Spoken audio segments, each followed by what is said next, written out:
Bonjour, une fois de plus nous avons eu une assemblée générale enthousiasmante avec beaucoup de sujets. Pour revenir sur le bilan de l'association pour l'année 2018, nous avons le plaisir d'avoir toujours autant d'adhérents, un programme d'activité qui s'est fort bien passé et une situation financière qui nous permet d'espérer et de lancer de nouveaux projets. Nos projets pour l'avenir, c'est la continuation du déploiement de notre programme d'animation, de notre programme de formation, de notre programme de rencontre entre les chefs d'entreprise et les autres acteurs de la vie économique et du développement durable sur le département. Et enfin, la perpétuation de notre programme triennal autour de deux projets majeurs. Le premier qui concerne la recension de toutes les forces vives en matière de qualité, d'environnement, d'économie circulaire dans le département, dans la constitution d'une base de données digitalisée qui permettra de monter les actions que nous pourrons faire dans les années futures et qui permettra aussi de donner des informations à notre chambre de commerce et au département qui sponsorise cette action. Le deuxième sujet est un sujet autour des TPE, de leur information en matière de développement durable, en matière de ressources réglementaires vis-à-vis de leur activité, de leur apporter un outil clé en main qui leur permettra d'être à la page, de se sentir sécurisés, de se sentir conseillés au travers d'un guichet unique sur une plateforme digitale.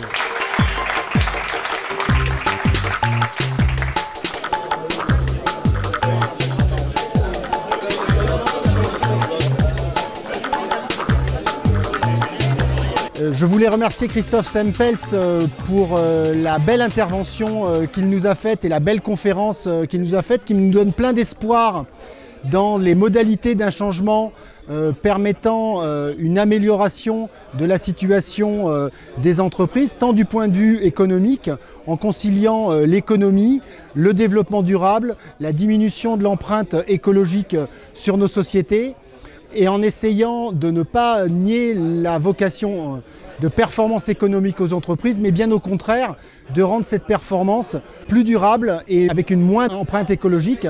Je pense que les explications théoriques et les exemples précis et clairs nous permettront, je l'espère, à nos adhérents et à nos invités de mettre en œuvre dans leur politique d'entreprise ces améliorations pour ensemble avancer sur le territoire, sur un territoire plus performant.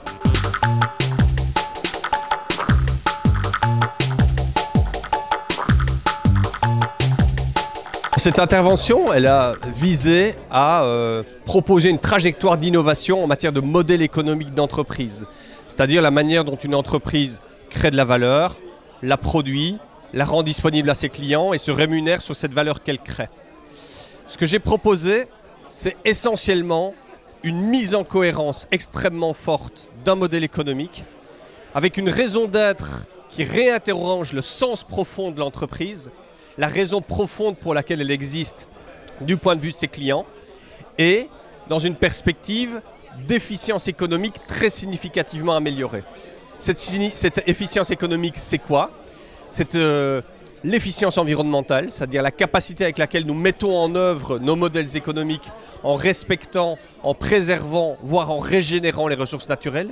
C'est la capacité que nous avons à mettre en œuvre nos projets d'entreprise en générant du bien-être, du mieux-être individuel et collectif, en ce compris à l'échelle du territoire. C'est la capacité à utiliser les ressources que nous mobilisons, qu'elles soient matérielles ou immatérielles, de la manière la plus efficiente qui soit. Et enfin, c'est la capacité de se rétribuer à la juste valeur de la valeur ajoutée qu'on apporte. Ni trop, ni trop peu. Et toute cette présentation que j'ai pu faire aujourd'hui, c'était une réarticulation entre raison d'être, modèle économique d'entreprise et efficience économique. La bonne nouvelle, c'est qu'il y a de plus en plus d'entreprises qui s'engagent dans ce type de modèle, que ça produit des résultats formidables et que ça permet véritablement de réaligner des réussites monétaires avec des améliorations extrêmement significatives sur un plan environnemental, sur un plan social, sur un plan territorial. Donc c'est vertueux, ça fait du bien, ça fait plaisir. Espérons que ça se diffuse un maximum. Imatera est une société coopérative d'intérêt collectif que j'ai la chance de présider. Donc une SIC, un modèle de gouvernance très particulier qui met un point d'honneur à développer un maximum de cohérence entre ce qu'elle est et les valeurs qu'elle défend, à savoir les valeurs de l'économie de la fonctionnalité, de la coopération, de l'efficience économique. Nous sommes un opérateur au service des territoires, au service des entreprises dans les territoires. Nous accompagnons des trajectoires d'innovation en termes de modèles économiques existants, des PME, des PMI, des ETI, des TPE parfois, qui souhaitent mener une réflexion profonde sur leurs modèles économiques afin de le rendre beaucoup plus vertueux sur le plan de l'efficience économique tel que je l'ai exposé. Nous aidons également des porteurs de projets, des startups, des gens qui ont l'envie et l'énergie de créer des projets d'entreprise de manière à ce qu'ils puissent les développer directement dans les bons modèles. Nous avons également tout un périmètre de travail autour de projets de territoire et de nouvelles formes de coopération territoriale entre des acteurs privés et des acteurs publics. Et puis bien évidemment, tout ça génère du changement et donc des besoins d'accompagner ce changement sur un plan humain, sur un plan organisationnel. Voilà, on est une équipe de gens passionnés et on cherche à partager cette passion avec le plus grand nombre.